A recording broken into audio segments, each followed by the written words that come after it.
Any second now? All Yeah, right. it just goes. All right. Welcome. Welcome everyone to the Basics Podcast. This is the show brought to you by myself, Justin, and Jordan, where we break down complex and interesting ideas into the basics. Today, we have the pleasure of covering alternative lifestyles and alternative living situations with an absolutely fantastic guest. From viral TikToks to good old-fashioned newspaper articles. She is a car, van life, as much a part of that culture as any of your favorite influencers and creators. Thank you, Nikita CRUMP. Woo, Nikita. Thank you for coming on today. Yeah, thank you. My pleasure. Well, it's our pleasure. Thank you for, coming on. So me and Jordan, we have been fans of yours for obviously, since day one, back in the butterfly video days. Got to bring some butterfly content back for the OGs. We need some more butterflies. But for the viewers who maybe aren't as familiar, would you mind to, kind of introducing yourself or like how you describe yourself and what you do? Yeah, I create content. So like any social media, YouTube, you name it, about my lifestyle, which has been living in a Honda Civic for 3 years and now a van for a year. Now a van for a year almost. So you've been, there's different approaches, right? Everyone has their technique for van life. So you just kind of went, we're doing it. We're going to live in it and finish it while we live in it. Right. So that's. Yeah. I mean, it would be, you got to have money to pay a rent or a mortgage and also build out a van. Right. Right. So there needs to be certain things in place if you're going to jump into van life. Like you just mentioned before we started, you were working on some plumbing. So it's just like, that's, even though things look fantastic and it looks like they're coming along super well, you're still always kind of in the process of, improving, adding on. So what kind of plumbing are you guys into today? Today and yesterday, I've been working on the plumbing from the ground up. I didn't have any plumbing whatsoever in here. I prioritized other parts of the build, and now my last missing major amenity is running water. So my friend Kyle Kennedy has been helping. Oh, right on. Right on. What? Do you have like a storage tank like for your water already, or are you putting like the guts in first before you get the containers? I went ahead and bought everything that I could buy in advance. It's kind of been a mess because at different stages, I'll think I'm ready to buy the next category of things like plumbing, but then I buy it all and then I'm not ready for it for like a month, and then I'm just storing a bunch of plumbing stuff. So that's how that plumbing has been for me. So I've already had a 30-gallon tank for a while. It's finally in my van now, though, in the garage. Nice. And I've just been running PEX pipes from the garage into a heater, into the pump, and into the cabin of the van towards the sink. So it's not quite done, but I think I'll be able to finish this week, which is exciting. Nice. That's awesome. What kind of heater? I've got a question. Oh, sorry. Go ahead, Jordan. I don't have any experience with plumbing. So is plumbing in a van pretty similar to plumbing in a conventional building or house? Or like what's similar and what sort of things are different? Well, I could probably speak to that more if I had ever plumbed a house. But Justin has. He's an expert too, so. Oh yeah? Both of you guys. Yeah, of course, yeah. I mean, it's probably in some ways more complex and in some ways more simple than building in a house. Because I'm having to also drill holes through my van, like to outside, which is a little bit worrisome. And a little less straightforward because I'm not always sure like where I'm drilling through. Am I going to hit the right spot? But also I feel like it's kind of simple because I just have to get the pipes to run from the tank to the pump, through a wall to the heater, back through a wall and through like, I don't even know how many more walls actually to make it all the way to where my sink will be. But I feel like at the end of the day, plumbing is kind of more simple than a lot of people would think it is. That's what I'm learning anyway.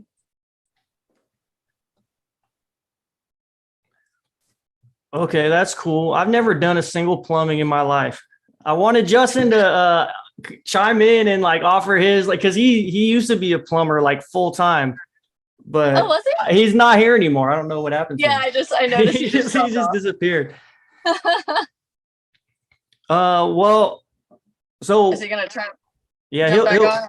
he'll connect back on. Okay. What have you been up to? Like, what's the van life event like going on right now? The van life event, Yeah. like what I've been doing the last week. Yeah, as a content creator. Is that your full-time job now? Yeah, it's been my full-time job since I quit working at that butterfly farm back in, oh God, when was that? Hold on.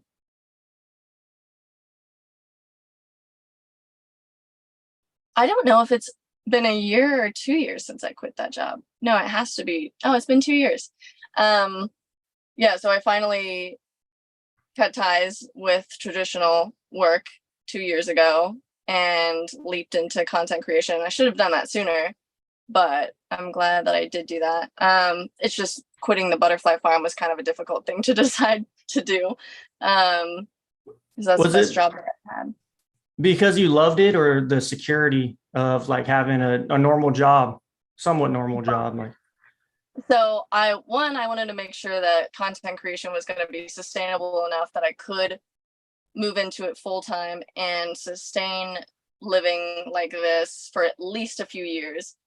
So I waited a little bit to see about that. I didn't want to leave that stability, but also that butterfly farm was the best job I had ever had. It was the best paying, the most relaxed. I could wear whatever I wanted. It was a butterfly farm. So there was a lot of perks to that job that made it difficult to quit. If I was still just working at TJ Maxx, I would have quit in a heartbeat. yeah. So what sort of ways do you like make money now as a content creator? Is it through, like, obviously your number one platform would be TikTok, right? Is it, I have no clue about how to monetize anything, so I'm just curious. Well, I think every platform now, at least most platforms have like native income, or that's how I refer to it, where they, like YouTube directly can pay you monthly for the ads that they run through your videos, right?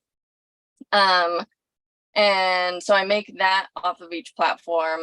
But so far, my primary income, which I'm hoping to switch it, is for brand deals. So I work with a lot of brands. Like for this van, it's been a great opportunity for that. So I worked with like a solar system company called Renogy, which is awesome because they pay me to create that content, and I also get stuff for my build. So that's what's up. Yeah. Double whammy. Yeah. Win-win for me. But that's where a lot of my income comes from right now. But eventually what I want to do is be able to not worry about brand deals and just make the native income on like YouTube specifically. What sort of videos are you like making the most? Great question. I think I've kind of still been trying to figure that out. I'm kind of learning what I like as I go, like as I create content, I kind of learn like what videos I end up loving whenever I'm done editing them, that just feel like they speak to my soul. So probably so far vlogs, like just showing what a day or what a task maybe in my life is like. Okay. Are those usually the ones that hit the best? Are the ones that you enjoyed making the most? Or do you see like no correlation between the ones you like making and what goes boom? I don't think there's a lot of correlation so far, but a lot of that's due to like I have a ton of views on videos that are crappy because when I was going viral, people watched the videos that I already had on YouTube, which suck. They're not very good videos. So those have like hundreds of thousands of views. Whereas like in comparison, the ones I make today, I think are pretty good. And those have just thousands of views. So it's kind of difficult since I went viral to compare. But I think it seems like one thing that does have a little bit of a spike that people are into is finding out like how I date. Or if something tragic happens, people have a lot of interest in tragedy. Have you had any unfortunate tragic events since for becoming a sure. van lifer? I mean, I feel like I've had so many creepy, like frightening situations. He's back. He's Um, mobile. I'm back. I'm mobile for now. Sorry. I was worried that was going to be me, so I'm glad it's you. Yeah. Yeah, I've had like, I was just talking about this on one of my TikTok live streams last week, how I've had, kind of glossing over some of the context, I've been in my van with the doors cracked because I previously didn't have windows in here or just any ventilation. And a naked man was like running at the back of my van towards me. Like he knew you were in there. He was going for your van because the doors cracked open, or he I was don't just know running what in your his intentions- direction. Yeah. I have no idea what his intentions were, but he was coming right at me though, and like shouting and cussing. And Well, that's always fun. Spicy. I grabbed my mace gun and just kind of hid it behind me and confronted him. You know, I figured like, let me say something before he makes it all the way to me. I don't remember what I said, but I like shout something at him to be like, what's up, you know? And he was just like, he's holding his dick in his hand and he's like, I need pants. And I was like, I don't have any. And he's like, cool. And then last second before he makes it to my van, walks around it, which I had that door open too. So I wasn't sure if maybe he was going for that, but he had just vanished. So I've had like a number of situations that are weird as hell like that. Surprisingly. And then I've also had my car broken into while I was living in it. That really sucked. And I just had my storage unit broken into like 2 months ago. So is the mace your number one safety, self-defense weapon, or no firearms of any sort or anything like that? Well, I travel a lot, right? So firearms are like questionable legally, which sucks. I wouldn't There should be know. some sort of way to be like, there should be some sort of way to get a license where you're like, I travel from state to state and I would like to carry my weapon with me, you know, some sort of like national license for that. But there isn't, not that I know of. So I do own a gun that my mom basically forced me to have. But it just stays in my storage unit because I'm too scared to like get in trouble for that. So my pepper gun blasts like 20 feet. So it makes me feel pretty secure. I definitely feel a lot better about having it, but I just do a lot of things to try and make sure I don't ever get into a situation where I'll need to use it. Like that's probably my biggest MO for security. Like I don't get out of my van where I'm gonna sleep, and I certainly like wouldn't get out in like, I don't know, short shorts and a small top or something. Like I wouldn't want to make myself appear appealing to some creep. Mhm. And I cover all my windows before I turn any lights on, so nobody, like, for all anybody knows, I could just be parked somewhere rather than actually like inside just living in here. So I do things like that to try and be more covert. And then as well, I'll have like my pepper gun. I always know where my keys are. I always know where my phone is and keep it charged. So I have those as backup plans. But yeah, at the end of the day, I can't avoid all sketchy situations, and I've had a fair share of them. It's unfortunate that that is the case, but I guess that is like the stealth part of stealth camping, you know.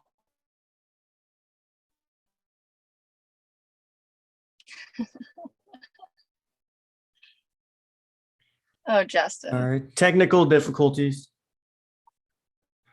What's the Yeah, So you that kind of put a part. target on yourself on weekends. Well, you can minimize that. Sorry, I'm driving to better service. Give me like 5 minutes, I swear, and I'll have full connection. Sorry for the beeping and the noise. Justin's a mess. it's usually pretty good. This is like the first time since last year that he's had a connection issue at his own Where? home. I swear. Oh, damn. That sucks. Well, honestly, I'm just glad it's not me, because I really thought I was going to have a connectivity issue, and I can't exactly move my van in the state it's in because my plumbing stuff isn't set in place. So feels good for it to not be me for a change. I will happily take on the burden of if you can hear me. So you were just at Tiny Fest. Is that what it's called? Yeah, I was at the Colorado Tiny Fest. The Colorado Tiny is Colorado car camping. Is it a little more chill than California car camping? Or like stealth, is it easier or harder? My experience, this is so funny. I feel like a lot of questions that I get are difficult for me to answer because, well, here's a good example. I lived in California in my car, in my Honda Civic, which is going to be a million times easier, right, than this big white van that's like sort of decked out with a roof rack and a ladder and solar panels and stuff. So I've only experienced, really, for the most part, California in a Civic and Colorado in a big van. So comparing the two is so difficult. And I've only put a small dent in my experience in Colorado. Like, I've been out here I've been saying a year, but I've been gone half the time. So it's been more like 6 months max. And I haven't explored just about anything. So I've been parked in like a few spots this entire time. Gotcha. But the opportunity of Colorado is unique because you can kind of go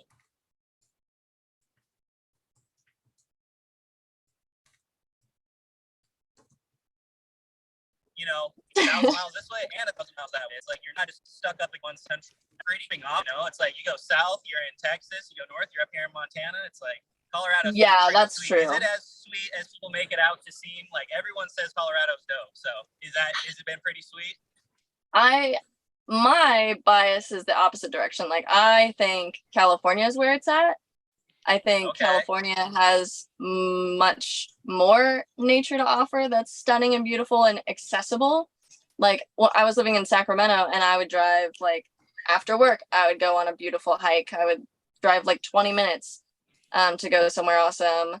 Or on one single day off, I could drive like 2 hours and go to Lake Tahoe, right? But here, like, a day trip doesn't get you very far. I have to drive further to see the sort of stuff that would compare to the beautiful things that I would see in California on a day trip. What's your favorite hike in Northern California? That's a good question. It's so hiking season right now. I like Little Lakes Valley. That whole hike is really beautiful and pretty easy. But maybe the prettiest one, although the hike itself kind of sucks, and I hurt my knee, like, I think forever on it, to Second Lake it's like a glacial, beautiful blue lake with like an awesome spear of a mountain shooting into the sky in the background. Second Lake, Big Pine Creek. Yeah, that rings a bell. Yeah. Yeah, that's one of the benefits of California is it's like, of Sacramento. Sacramento is the Colorado of California. You know, like Colorado is to the United States what Sacramento is to California. So it's like you are still central. You can get to the coast. You can get to the mountains. I fuck with Sacramento, honestly. I talk a lot of shit about Sacramento, but it's pretty dope, you know? I love Sacramento. Every person that I've said that to has been like, what? Why? It sucks. Like, I don't know. I don't understand that perspective. I like Sacramento a lot. I didn't even You didn't grow up there, probably. Growing up there, I think, has a lot to do with the animosity, you know? Well, I think that's true to some degree, but like, I also didn't grow up in Denver, but I don't like Denver. And I didn't grow up in San Diego, but I don't like San Diego. You know, Sacramento to me is like the perfect city. It's just big enough where there's plenty of things to do. There's always like block parties or some really massive like thrift market, free concerts in the park, comedy in different parks and backyards. It's like kind of cozy that there's comedy in backyards. That is cool. You know, you're right. The more you talk about it, Sacramento is pretty freaking sweet. You know, I think it's great. Me. It's so close to beautiful nature. I love Sacramento a lot. I will be surprised if I never live there again. Yeah. If it didn't get so hot, if it didn't break the hundreds, it'd be nice. That's the only it critique, does I get suppose. gruelingly hot. Yeah. That's probably my single con of Sacramento as it gets really hot. But it gets to be like 100 degrees ish, I think over 100 in Denver. What? And yeah. Oh, I didn't know that. I thought it would I'm in the Denver area and no, gets hot as shit. I'm in the Denver area and like a couple days ago it was like 90. Oh so my it's, God. It's gonna get pretty toasty soon. We just had, today was the hottest day of the year. I don't know if you can tell, I'm still sweating, but it's literally now it's raining and 64. It on my thermometer it said 91 today. Now it says 64 and we have thunder and lightning and rain. So it's like, do you get in Colorado and are you in the mountainous part of Colorado or are you in like the flatter part? I'm in like the foothills. Foothills, right in between. Do you get that like the, you know, cold in the morning, warms up and then you get rain, or is it like do you have seasonal? You said you've been there a year? Yeah, I'm claiming 6 months. Okay, gotcha. So are you noticing like trends in the weather? Is it something you have to like plan around for the van, like, you know, in terms of like extreme weathers, rain, cold, all that sort of stuff? Actually, this year I've experienced some pretty intense weather. It doesn't happen for long periods, but like I think it was probably a week ago, there was the craziest hailstorm. Thankfully where I was at, there was only little tiny pebbles, but there was a lot. But like 40 minutes away, there was just an insane amount of golf balls falling. And people lost windshields. People went to the emergency room. Like people were getting by this stuff. There was a Red Rocks concert that night, and like a lot of people were in the hospital from that. Oh my God. Yeah. And a couple months ago, I experienced the craziest wind I've ever been in my life. It was almost like a hurricane was blowing through here, or probably just like a hurricane was blowing through, except not like the wind or not the rain and stuff, but there was so many flipped vehicles on the freeway. From the wind? Flipped vehicles? Yeah. Yeah. Oh, like big rigs and shit? Oh my God. Yeah, even like obviously not like sedans, but even vehicles that were more like the size of my van were flipping over. It was really intense. There was like trees on the freeway and everything. Oh my God. So it's been a little funky out here. Yeah, Colorado's right by Oklahoma with all the tornadoes and big storms they have there. It's pretty similar in parts of the of Colorado. Yeah, I assume because Colorado, or at least Western Colorado, is so high in elevation, it would be pretty different from Oklahoma. I don't know, but either way, those like windstorms and the hail, I'm just so glad I wasn't in the golf ball hail, because I'm sure my solar panels would be shattered. Oh God, yeah. I don't know what I would do in that situation. When I was in Oklahoma, you could tell who didn't have a garage to park their car in because it would just be, their cars would just be dented. There, you could see all of the spots on the whole body of the car. Yeah, my partner's sedan is like pelted up. Like he needs the entire thing redone. Just from that one storm? Yeah, it's nuts. There's Dang. like What do you? How do you every come back? like inch. What are you I don't supposed know. to do Like as a van I feel owner? like you just need a new car. Holy shit. That is wild. That is absolutely wild. Sorry. Yeah. Okay, I've made it to a solid location, so you'll get to see my little camper setup here in the truck, back of the truck. Nice. Of course. You sound good. Yeah, I have like 4 bars instead of 0, so hopefully that helps. And, you know, it's kind of funny talking to you guys about this stuff because I obviously knew you guys back when I lived in Holland. Right. Yeah, no, it's like the evolution has been insane, honestly. It's like it's pretty cool. We've all kind of come a little ways since we met. Yeah, things are definitely different. But I was hanging out with you guys back when I was like on the brink of moving into my car. Okay, that was one of my questions. So that was right before you did it, because I went back, I did a little forensics.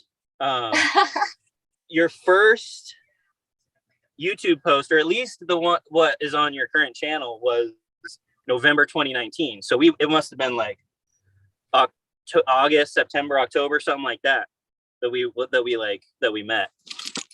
So that Yeah. I just like 2019 sounds like it doesn't sound like a long time ago, but it is. Right? Yeah. It's one of those things where thinking back to those days, like hanging out with you guys, moving in my car, feels like yesterday, and it also feels like 7 years ago. Yeah, no, it's absurd. It's like I think the first title was I'm moving into my Civic of that video. And I remember I don't think you did any like posting or anything, but I remember like brainstorming and being like, yo, this is like a good tag you would use, and like this is like, like the fundamentals of trying to plan a post on social media. Yeah. It's like, that's when I was wanting to like create content about just my life as a regular non-living in a vehicle person.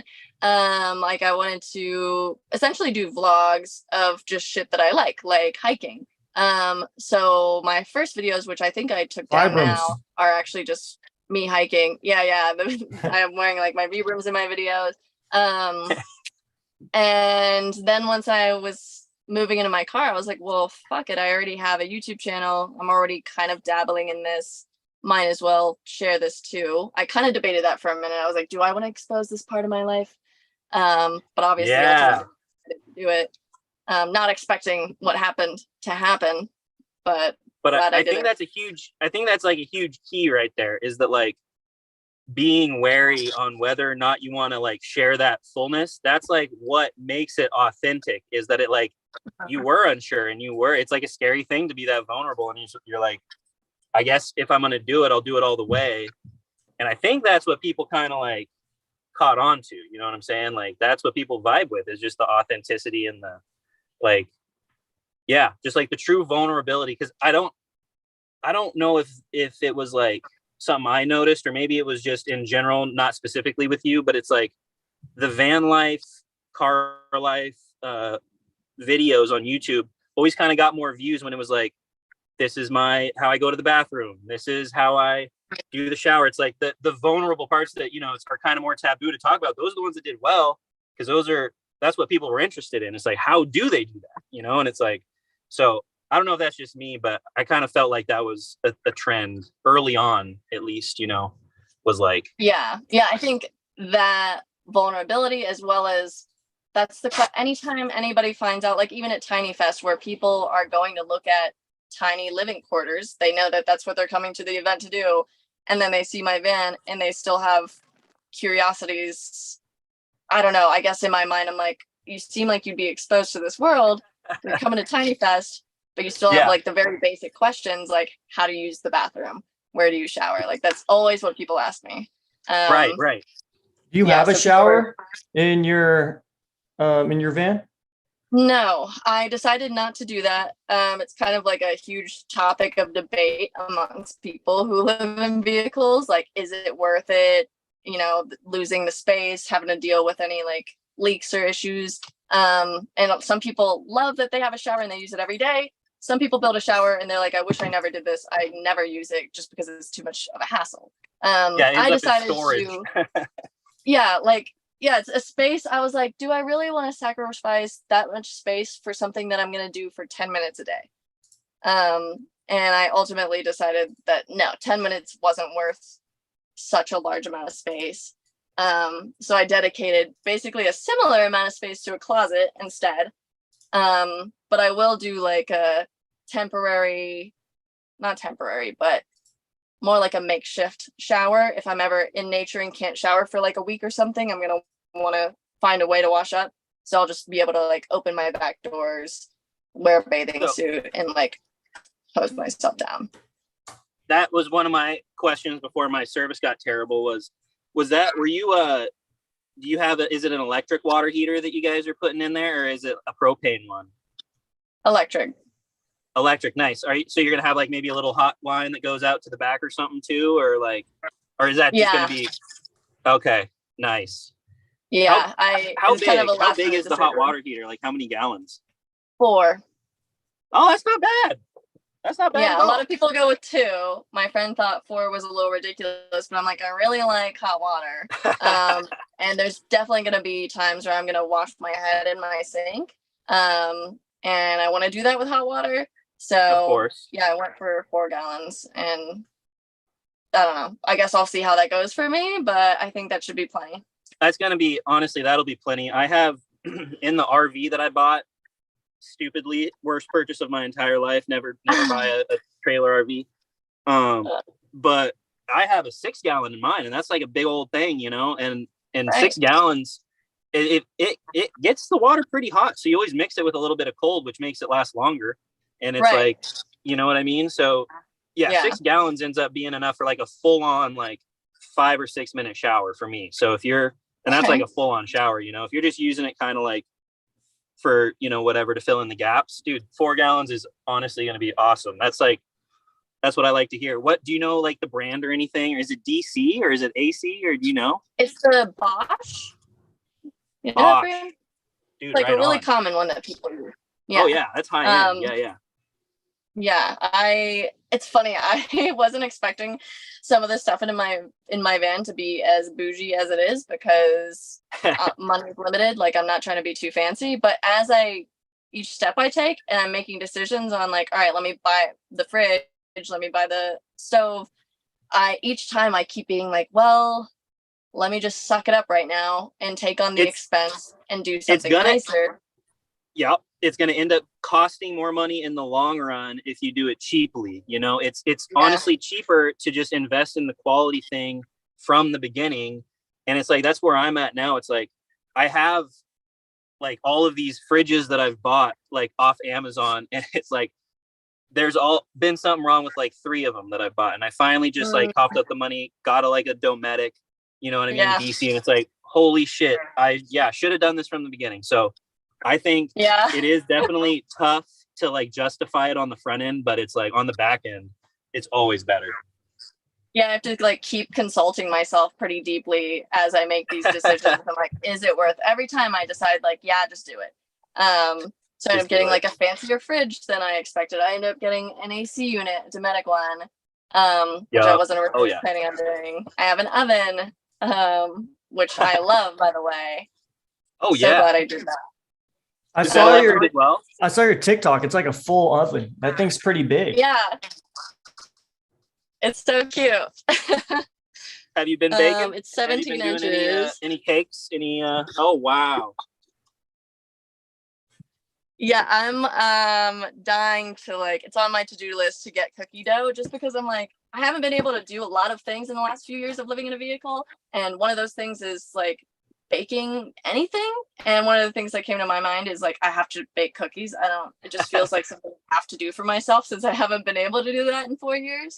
It's like the champagne bottle over the bow of the new boat, you know, to christen the vehicle, you have to have it smell like fresh baked cookies, you know? Right. Yeah, I just feel like Yeah. I have to do that for myself. So actually now I'm glad we're talking about it. So it's a reminder for me to get cookie dough next time I go shopping. Hell yeah. Yes, put it on the list. Cookie dough, 5-gauge wire, PEX connection. It's like, you know, yeah. The shopping lists for me when I go to town are just like the most random conglomeration of things. It's like, let me get some heavy equipment. Let me get some, like, you know, it's like it's all this random shit. But that's what makes it fun. Yeah.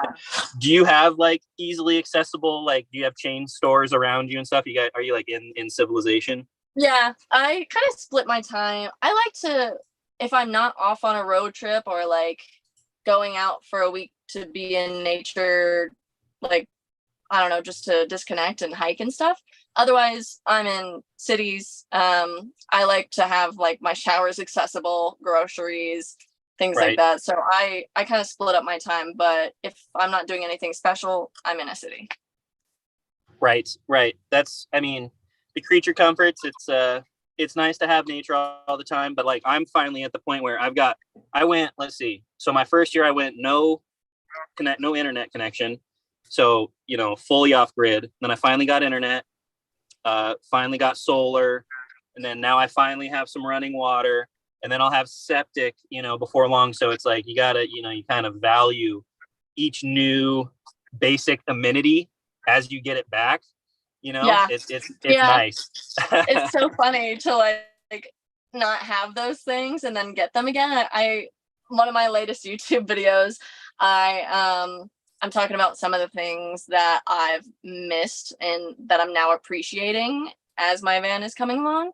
And the last thing that I talk about, which is just like dumb, but I was excited about it, was ketchup. Like, it just was one of those things like the cookies that crossed my mind. Like, I haven't been able to buy bottles of condiments in years. And it just hit me one day. I was like, oh my God, I need to do that. What's the most common one? Ketchup. So in the video, I go into a grocery store and get some, and I just start like crying in the grocery store because it just hits me that like, oh fuck, I've been going for so long without so many different things, like things that I haven't thought of that are now like just coming to mind. And like, it's exciting, but it's also like, wow, I've been so depraved. Right. But at the same time, it's like, it was by choice. It always was by choice. It always is. And so it just makes it feel more gratifying when you can get it through that same like lifestyle approach. You know what I'm saying? It's like, I have the same thing that this person has without all the baggage. You know, it's like, without having the mortgage, or without the rent, or without the like 9 to 5. It's like, I have all of these same basic level things without having to like sell out or whatever. You know what I mean? Right. Yeah. For me, it was like coming full circle, because I moved into my car because I was so broke and I was struggling to afford to eat. And then fast forward a few years later, and I'm doing what I dreamt of doing, like living in a van, like a nice van, being a content creator and able to afford to eat. So it's just like this that's full crazy circle thing. Yeah. I've got a question. What's the go-to meal for van life? Like, Ooh. Easy, cheap, or your favorite, just like go-to van life meal? I'm probably the worst person in the world to ask that question, because I have like a food identity crisis is what I call it, because every single time I step into a grocery store, I have not a clue what to pick up. I mean, I have to rack my brain to just figure out like 5 items. And one of those items is like eggs. So I was going to say eggs. Hell yeah. like all I have right now, for example, is eggs, I recently started like learning how to buy meat for myself. That's new for me. Um, frozen veggies and PB&J and pasta sauce. Like that's what I have. So I'm the worst. I like A lot of never know potential. what people like. There's a Yeah, lot of there's a potential lot in those to 5 learn. items. You can do a lot of things. Yeah, well, I would have to Google it to figure out what the heck that would be. That's what Chat GPT is for. You give them the ingredients, say, make me a recipe. Boom, right there. True. Yeah, I haven't thought about using it for that. 100%. And I mean, an egg, there's 1,000 ways to cook an egg. So it's like, yeah, you got a good base, good foundation there. For me, I do love some eggs. I just recently, with my fridge upgrade and whatever, because like in Montana in the winter, you don't have a problem storing food. It's like you just put it outside. And it's like it's good, But in the summer, I love me a smoothie. I love me a smoothie. So I've been keeping like frozen mixed not veggies. Well, I get a little. I'll throw some spinach in there, but mostly like frozen fruit, and just like toss that in the little blender. You make a smoothie. It's like, oh my god, that's my favorite. Yeah, that's something I'm really looking forward to doing because I have a NutriBullet. So once I ever put a freaking outlet in here, I'm definitely gonna start making smoothies. I love fruit, so that's one of the goals too. Right on. Yeah, we don't have the best fruit selection up here in Montana, so that's why I get the frozen stuff. But I mean, I don't know if it's the same in Colorado. That's the one thing California's got on everybody is the fruit and the veggies, bro. Best fruit and veggies. How are those fruit and veggies, Jordan? How are those out there, bro? Oh, they're so good.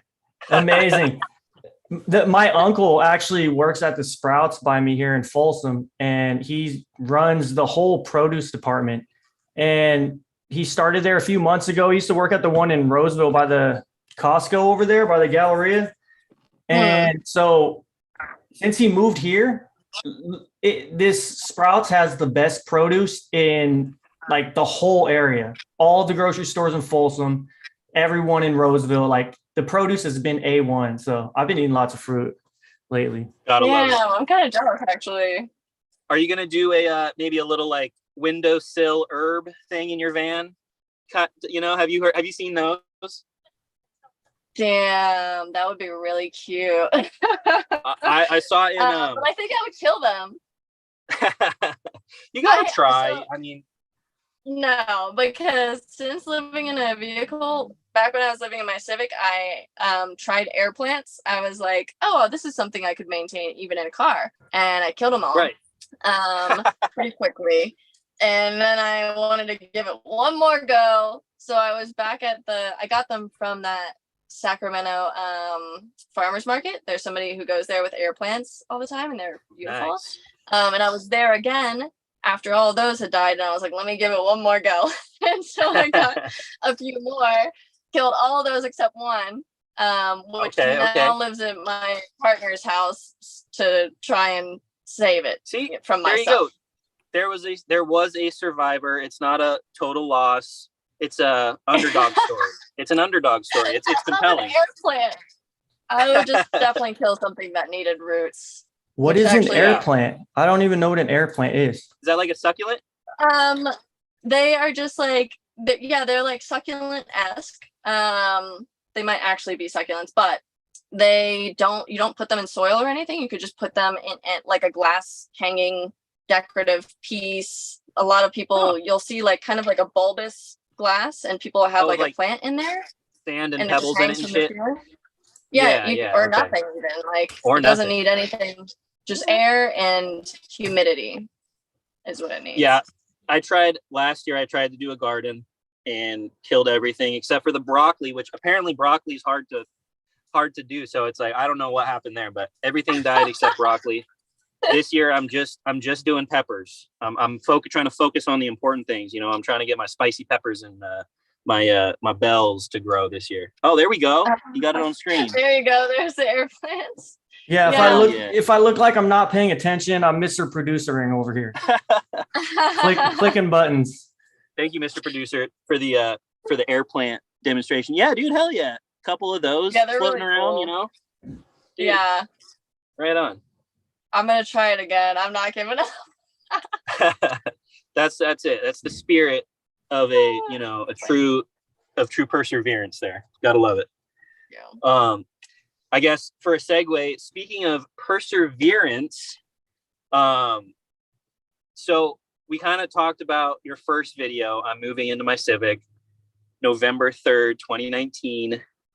Seems like a long time ago, but really it's not.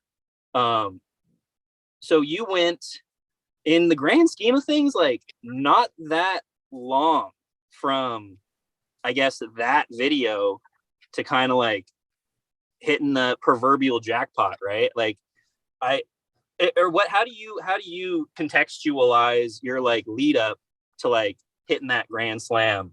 Like was it a long time? Was it a long time coming? Or was it like, do you think it was like, it's just like, wow, like I'm here now? Or like, how do you feel about like that? That's been so funny for me because I felt like I was living in my car for so long before going viral.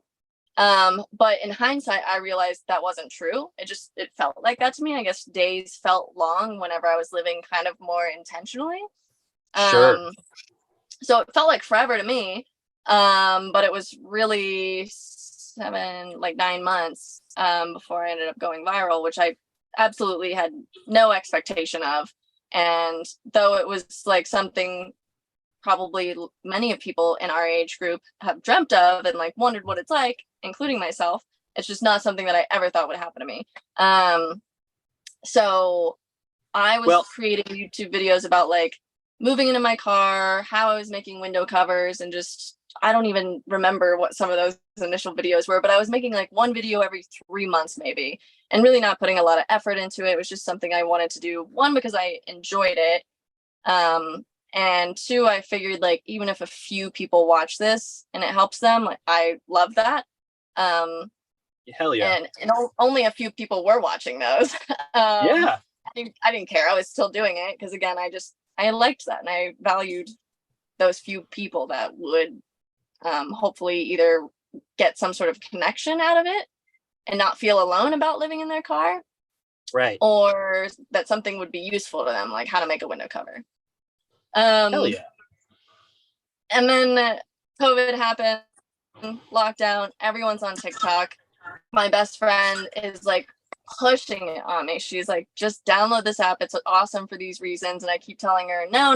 Like, Justin was saying that. I'm happy. Huh? Justin was saying that to me too early on. Yeah. Like, this is the big thing. Early adopter. Big thing, man. I like didn't care. I'm like, I don't give a shit. I don't need it. I have enough social media with like I didn't really use Facebook and I still don't, but between Facebook and Instagram and stuff, like I keep up with my people. I have an outlet. It's fine. But she kept doing it so much and sending me so many videos. I was like, let me just make an account so she can at least have a place to send them. And I can just get on TikTok to look at these videos. Wow. So I do that. And then one day I just, for whatever reason, God, I was just like in the mood to make something short form and goofy. So I was like, I'll just make a TikTok purely for myself, for nobody else. And it's just a 14-second video of me washing my head in the sink at work because gyms were closed, so I couldn't really do a lot to clean up.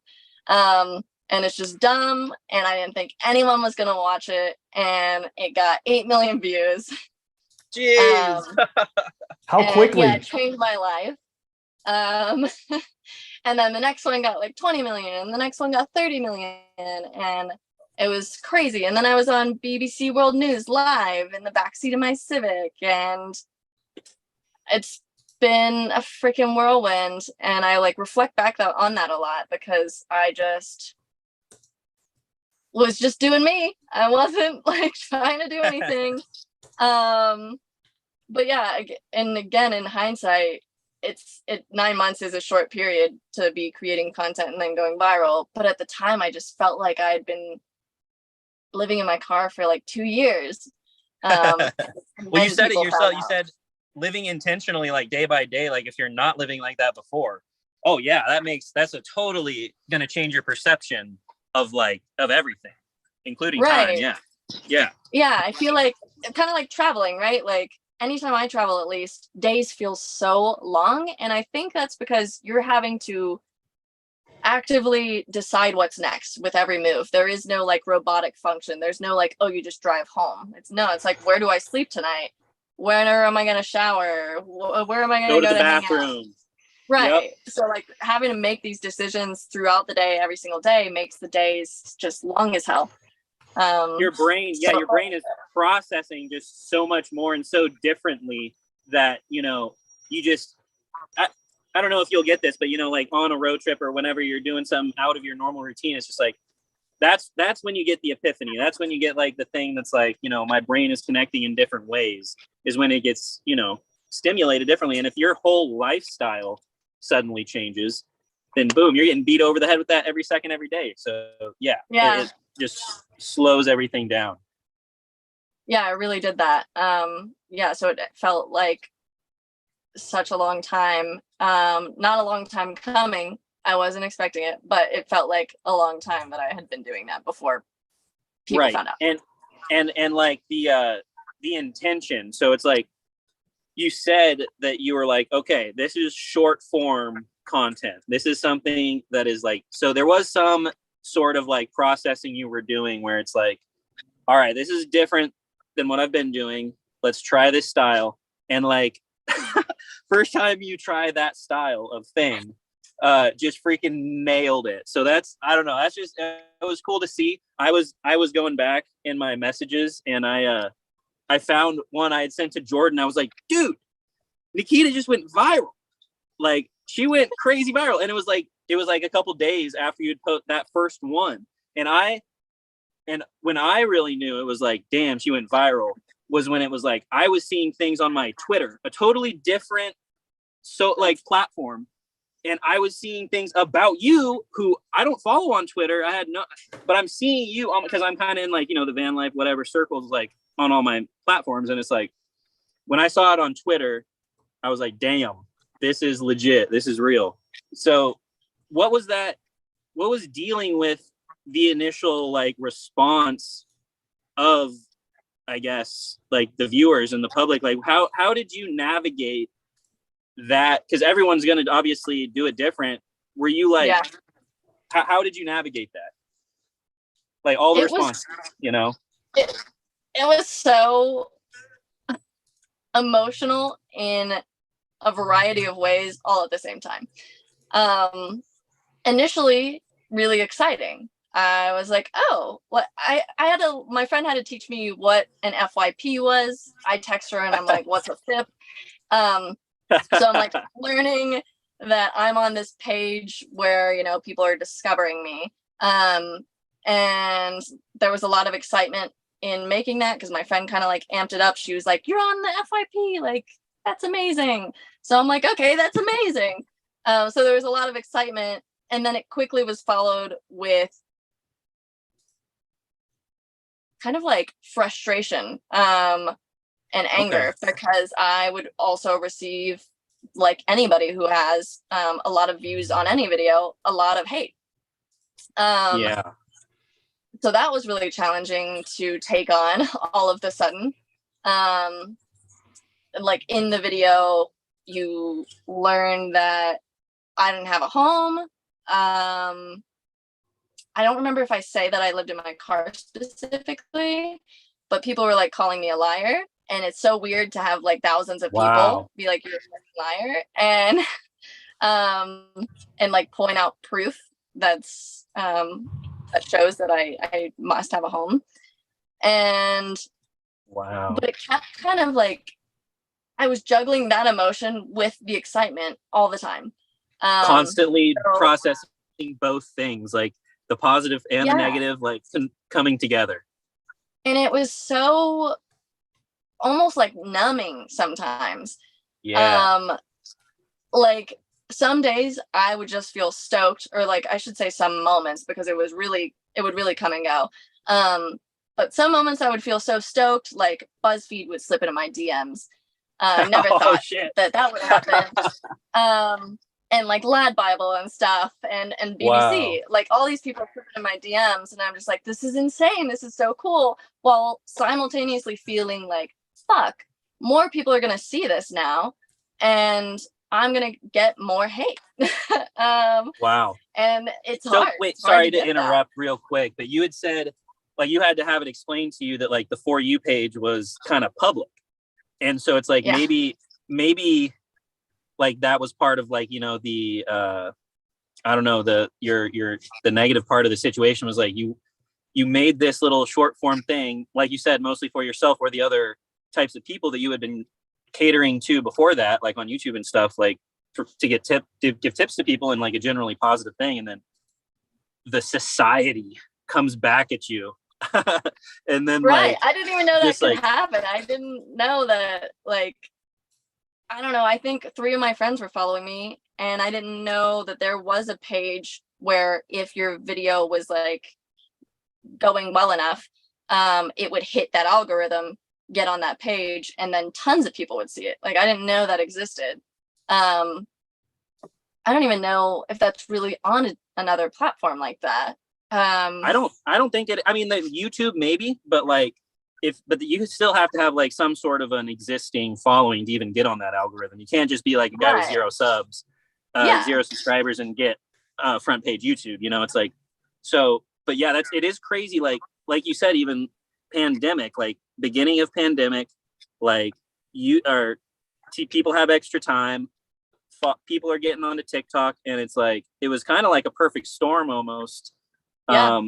And then the algorithm, do you feel like, were you seeing did you scroll through TikTok? You said you kind of got it just so your friends would have a place to send you things. Yeah. I had never scrolled it in my life. Wow. I had TikTok for maybe a week before I made that video and went viral. Oh my God. That is crazy. That is, yeah. I mean, that's pretty awesome. So how long after the initial virality, well, you said it was kind of like a ladder where it kept like getting bigger and bigger. When did like the followers start coming? Or was it instantaneous? It was very quick. A few months ago, I looked back at like, I used to take a bunch of screenshots as all this was happening, because I would like hit some sort of crazy milestone and I'd want to remember it. So I recently looked back at some of those screenshots. I don't know if I'm remembering exactly correctly, but I think that when I looked, it was like 3 months or less on TikTok that I hit 1 million followers. Damn. Holy shit. And it God just, damn. yeah, from video 1, it just grew and grew and grew, and like just one big milestone at a time. I would like hit one milestone and be like, whoa. And then it would be sometimes just like a week or 2 later, and I would hit some far next level milestone and be like, holy shit, I was so excited about the other one. I can't believe I'm at this one now. Damn. And it was just wild. You were, so at some point in your mind between that first post and the second post, you decided, you were like, all right, we're going for it. We're doing this thing, right? Or was that less conscious where you just like, I'm just going to keep doing what I was doing? Or like, were you like, I'm fully committing to this now? Or like, when did that part kind of solidify? It definitely wasn't like a fully committing thing. There was so many questions and so many accusations in my comments that I just felt the need to address them. So my next videos are me answering a lot of those questions and kind of like, also in a sense, like showing proof of my situation. Not that really stopped those people from saying those things. No. So yeah, it was just, but it shows engagement. It shows you like engaging with the narrative around your videos, which is, you know, yeah, I think if you get a little bit of like notoriety, or if you get some little something going on, turning inwards and like addressing all of those things is a fantastic way to grow. I mean, I think that's great. The engagement is probably also what helped you just keep stacking those numbers, you know, was like talking to the people. Yeah, I think because I was answering those questions, that was a huge catalyst in it continuing to grow. Every single time I felt like that wasn't going to happen. Like the second video that I made, I'm like, all right, a few people are going to watch this one who came over from the first one, but it would blow up more. And then the next one, I would think same thing, like nobody's going to watch this one. Few people are just going to run over from the previous videos. And it just kept happening and happening. And I was just like waiting for the day that it would end. And it certainly slowed down a lot from like 30 million views, but it never ended. So after, I don't know, like a year, it must have been, I was like, okay, I guess I'm quitting my day job and going full time.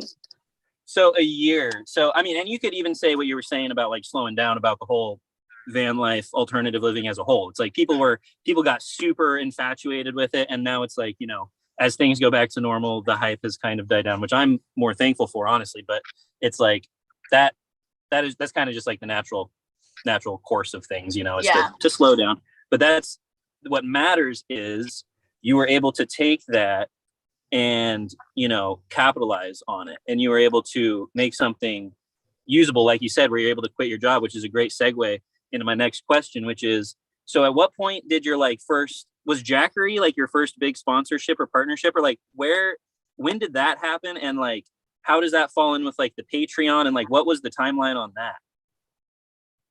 I think Jackery was my first brand deal. I don't know if they found me because I was like jokingly, I honestly never thought I would get a brand deal. I know in hindsight it's silly. I was getting so many views. Of course I could have gotten a brand deal, but at the time I just didn't think it was possible. I was nowhere near doing anything like that prior in my life, and it just seemed like so unreachable. But one day I took my little Jackery. Damn it, I don't have it on me right now. The 240? Was it the 240? The 160. Oh, little tiny baby. I bought that to move into my car and power my phone and stuff. And I had taken that because my phone was dying to like this rooftop in Sacramento. And I had my friend take a photo of me, hopelessly hoping that Jackery would see it and brand deal with me. But it was really mostly a joke. I was like, it's not going to happen. So I like posted, and I think I said something like, pretending I'm sponsored by Jackery or some shit. Yeah. And really? It was just a couple months later or so that I got sponsored by Jackery. If you speak it, they will come. It was so cool. Yeah. I was like so stoked because I had had this 160 and been using it for like a year and really loved it. And I thought it was so awesome to not only have a brand deal, but for it to be one that I would like to have. And I, at the time, like was really naive and did a bunch of free stuff for brands. Big learning lesson. That's a no. Don't do that. No. But eventually this girl, Nikki Delventhal, she was living in a Prius and she has a massive following now from that. She's one of my notes. I was going to ask you about her later. Oh, that's funny. Okay. She slipped into my DMs because, you know, Hotel Civic, Hotel Prius, and asked me about like this aspect of my life. And I was like, I don't know what I'm doing, dude. Like, people are offering me free stuff. I'm just taking it. I don't know when this is ever going to happen again in my life. So whatever. And she was like, no, you should definitely have an agent. Like, you can be getting paid for this. And I was like, I don't think I'm worthy of that. But correct me if I'm wrong, but Nikki Delventhal kind of comes from like the pageant world where you do have agents and things like that like advocate for you and like do that sort of thing. So that's cool that you guys so she's like way more familiar. Yeah. I don't know how things would have gone if she hadn't messaged me, because she did get me connected with her at the time agent, who's still my agent today. And I started to get paid for these. Wow, that's so cool. Yeah. Felt awesome. Now I'm like snobby about it. It's so funny how quickly that changes.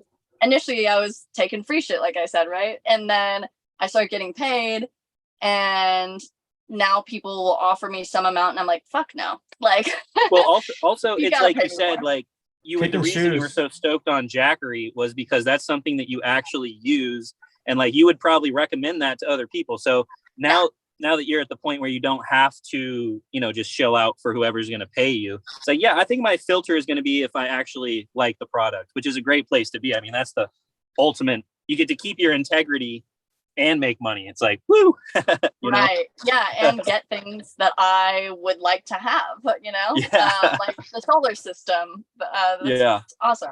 And yeah, I would have gotten it from this brand no matter what. So yeah, it's really cool to, like you said earlier, double dip and like get the products that I really want to get, also get paid for it. Hell yeah. Right on. Different life. So the monetization in the brand deals, you said took some time to kind of understand that part of it. How long into the process of like the virality were you like, okay, got to start my Patreon? Because even if you're, if you listen to podcasts, if you do anything kind of remotely online, you've been, people kind of know about Patreon for a while. So were you was that pretty early on where you're like, I got to try this? Or like, what's on your Patreon too? Sorry for interrupting. What's on your Patreon too? I didn't even know you had a Patreon until today. I think it was only a few months, maybe even just 2 months into going viral that I made a Patreon. I think somebody mentioned it to me, or I don't know how it ever crossed my mind because I had never been on the site before. And I created an account, but I was like, nobody's going to want to contribute and support me in this way. So I didn't promote it or anything for quite a while, maybe like a year or even longer. Really? And it was, yeah. And I only had like a few people coming in. It was like a very slow build. And I think it was kind of because I felt, one, so overwhelmed from all the attention. It was a lot to experience and a lot to balance, like my full-time job, at the time, also my part-time job, and the daily tasks of living in a vehicle. Oh, sure. And all like the interviews and stuff. So I just was like, do I have time to maintain a Patreon? And right. It was just a lot. So I didn't promote that for a long time. Well, it's a pretty delicate balance you have to strike if you're putting content behind a paywall when you're doing content for free, quote unquote, where it's like, right. I don't want to piss off my user base by looking like I'm trying to do a cash grab. So that totally makes sense that it wouldn't be right. Like an immediate thing, that makes sense. So I finally felt like comfortable with promoting it once I felt like I was actually offering something, one, that I could manage and like hold myself accountable for, right. And two, that had like real value behind it, value right. That like if somebody I was following and really liked, I would pay for that. So yeah. My friend gave me the idea because I was talking about this stuff and like feeling bad about I felt like I should offer more. So she was like, oh, well, why don't you give them like a behind the scenes look in your life and put them, or actually, no, wait, that one was my idea. She gave me the idea of like sharing places to travel to. So that's one thing that I do on there. Oh. I even like create road trips. So I'll do like a full map of places you can go from A to Z. You do like the itinerary, like a TripAdvisor planner type stuff. Yeah, that's cool. Right.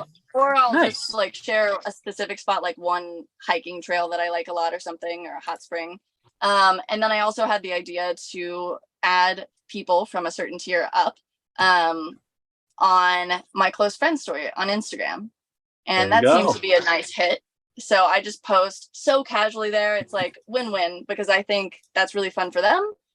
And it's great for me because it's like so easy and effortless. And sometimes that I like vent there.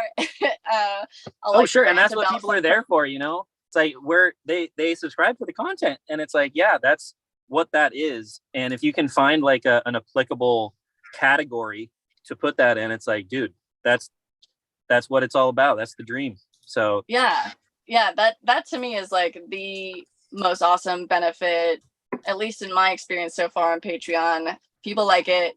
It's fun. It's casual. And I will talk about anything and everything on there. And it feels really personal. Like I feel like I can connect with the people and have relationships with people who are on that. So that's been really cool. So you mentioned the trip planning. Oh, sorry. Go ahead. One of these days I'll also offer exclusive long form videos, but I'm not going to put a bunch of editing work into it. It's just going to have to be something I just throw together and upload. Right. Gotcha. So one of your things, because I remember when I saw you post about this, I was like, holy shit, that is the coolest thing I've ever heard. It was like, come on this trip with me. Like sort of I was like, holy shit, she has cracked the code now. It's like, if you can get that's like Patreon to a whole nother level. You know, it's like get some sort of deal with a travel company, have people that are like-minded, that are cool, come with you to travel to a destination that they're willing to pay for, that you can make money on. It's like there is no losers in that scenario. And it's like, and you get to go to cool places. So did you ever end up doing that, or was that a thing? So the first time I tried to do that, I like sent surveys out, people vote for where they want to go and what they can afford. And it's kind of strange to me, and what time of the year that they want to travel. And I'm like, who's filling out these surveys? Because the survey would come back. I would pick based on the survey. So one was like, I want to say it was like August, which was the next year, Bali. And it was within whatever price range people had put their budget was. Right. And a lot of the feedback that I got was like, it's too expensive. And I'm like, well, then I don't know who filled out this survey, because that's how the survey came back. And a lot of people weren't able to go during the time frame that I had. People were like, oh, it would have been great if it was this month or that month. And I'm like, where are all these people who picked this time, this month, and this place? So that, like, not enough people could book to where we could go. A certain amount of people have to book for it to go through. So I just canceled that one, and I was like, maybe I'll wait some time, wait for my life to also be more stable, and pick this up again and see if I can make it happen in the future. So this year I was doing that again with my friend, and it was slow going. We were like getting a few bookings, but then shit hit the fan between her and I canceled the trip. Okay. So it's just not gonna happen. I don't know how. This close. It's got it. Yeah, you know, the underdog story, just like the plants. You know, you're gonna kill a few trips, but one of these trips will survive.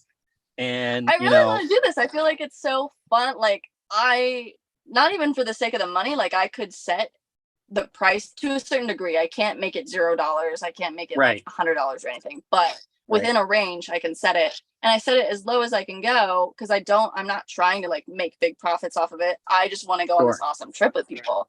And it still wasn't manageable enough for people to book. So I'm like, one of these days I'm going to figure out a way to make this happen where people can afford it and we can get together and travel somewhere with strangers. I just think that'd be awesome.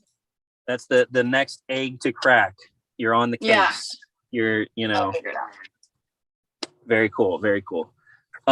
So do you think COVID impacted like the travel and stuff into that too? The first one for sure. Yeah. I think a lot of people were skeptical about going to Bali and booking that, because Bali was starting to get open to back a point up. where they were getting more strict than other places. Oh, okay. So people were like, oh, I don't know if I want to like book this just to find out we can't go, and I have to go through like the refund process. And I can't say a lot to that. I'm like, I get it. See it. No, I think, it's definitely not the most opportune time for that strategy. Yeah. But I think, again, like my initial response to hearing that was like, that is the dream. That is incredible. So, one of these days we can't quite give up on it. Yeah. I think I might try and make it like a US one. It seems like that would be a lot more feasible for a lot more people. So, one of my questions was internationally, because you've been, so Thailand was not one of the guided trips when you went to Thailand. Because when I saw you go to Bangkok, I was like, dude, it looks like you went to a completely different part of Bangkok than I did. Or I don't know if you were just using like the Bangkok tags and you were like elsewhere, but like you saw some awesome shit in Thailand. Are you familiar with like the streets, like Sukhumvit, like 20, you got like the 20 series and the 30 series?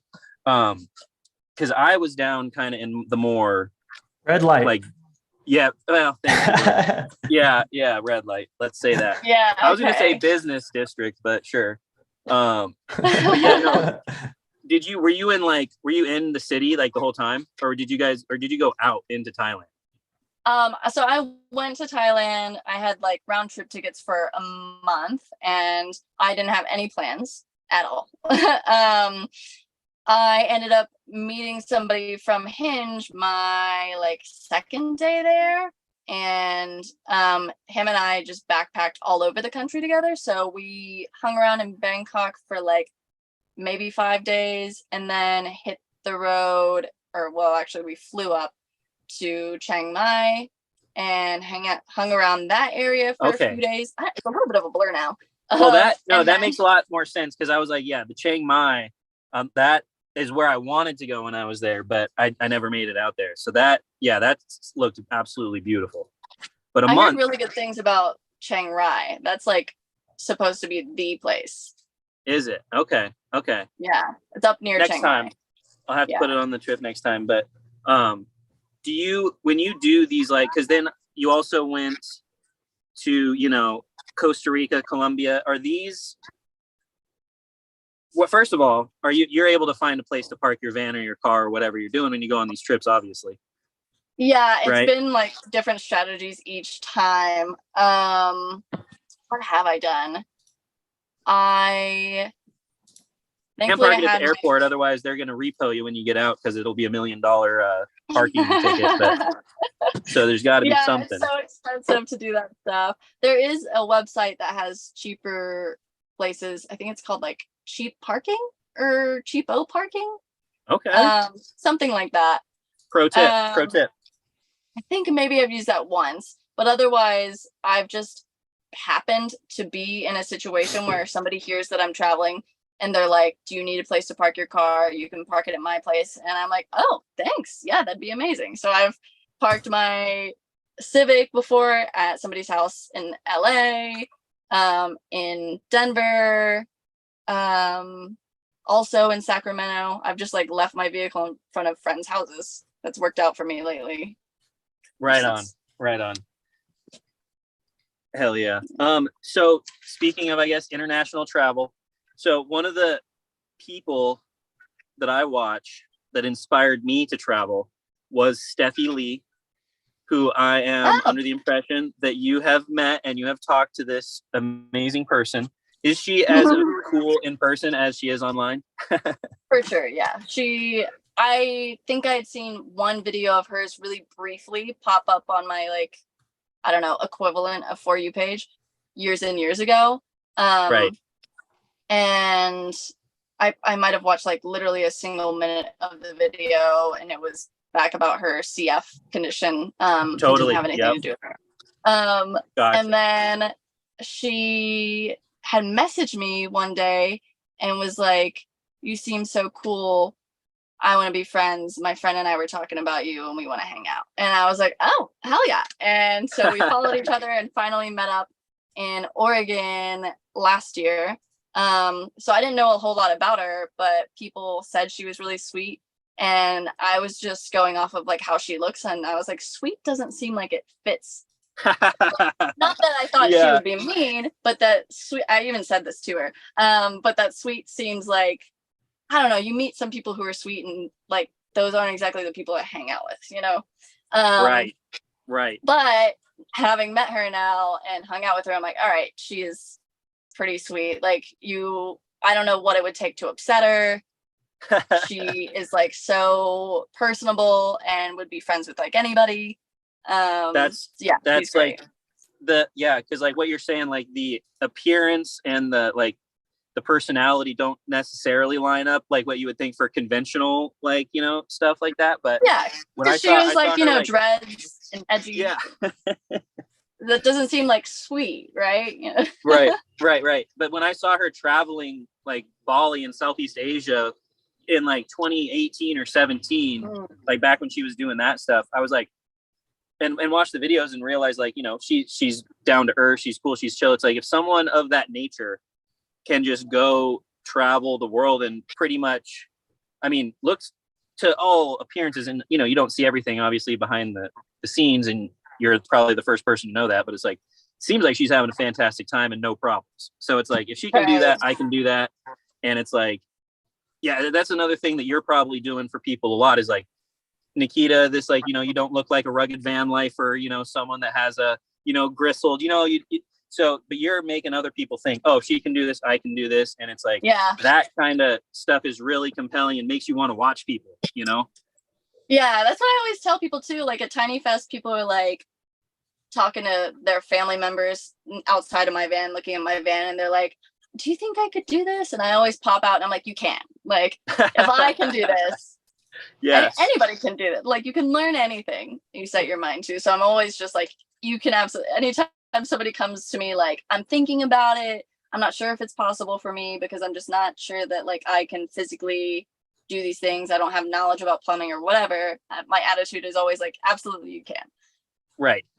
And like, obviously, like as a van lifer, you know, like I use the royal we, but it's like, you know, it's a certain breed of person. You have to be like, okay with, you know, being like, okay with your solitude at times. And so that, like, just knowing that, like, you know, van lifers probably tend to prefer to be alone and all that sort of stuff. How do you navigate like meetups and like other creator collaboration? And like, do you have like well, I mean, first, is that even a problem for you, or is that like something that just comes natural, or is it something you have to like work at and like try to do? At first, I was just talking about this the other day. When I first moved into my car, I didn't know anybody else who lived in a vehicle. It was something I had entered totally on my own. I had like no comfort in like having a friend who did it, right? And I just, that felt funky and powerful, isolating, but lonely.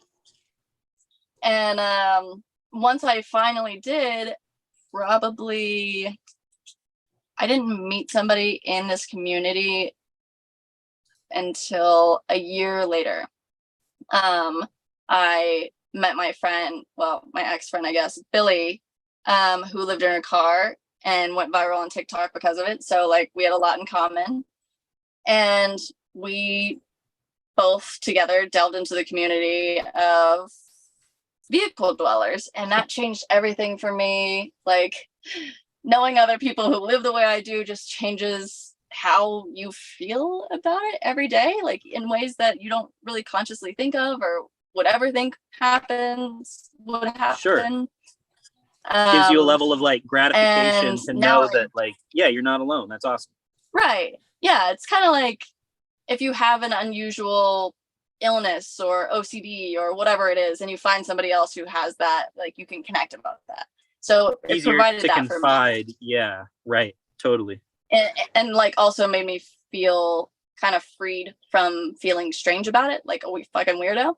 So it helped me in a lot of ways. And cool. Yeah, now I'm like comfortable with being really open about it. I don't care because I have that kind of subconscious support group, the community. And I do a lot of, after the first year of not really meeting a lot of people, but then diving into this community, I feel like all I do now is meet people.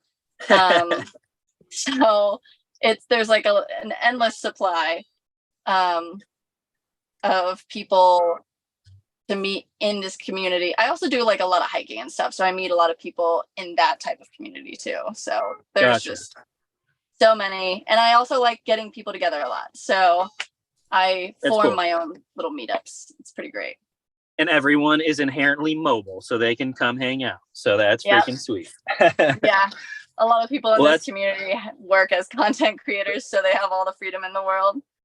That's awesome. And a set of wheels underneath them most of the time, which is very helpful. So you had so Steffi Lee was one question that I had. I also saw that Hobo Alley likes a lot of your Instagram posts. Have you met her yet? She's like the rock climber girl. But we were like kind of almost going to meet recently. I invited her to a meetup that I was putting together in Southern California, and she was a strong maybe, but she ended up not showing up. But she's actually somebody I used to follow, two people on YouTube that in hindsight I was comforting myself with their existence. So she was one, and then this girl Kate, I don't know her last name. I think her YouTube Kate, she would go like back and forth. Now she was like living in an apartment for a little bit, and then she was back in the car, and then she was in the apartment. Dude, hell yeah, Kate Carney, Kate Carney.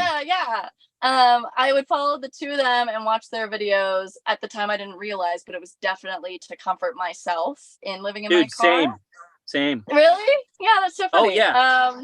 So it's really cool to now. I call people online that I haven't met, but we follow each other in chat.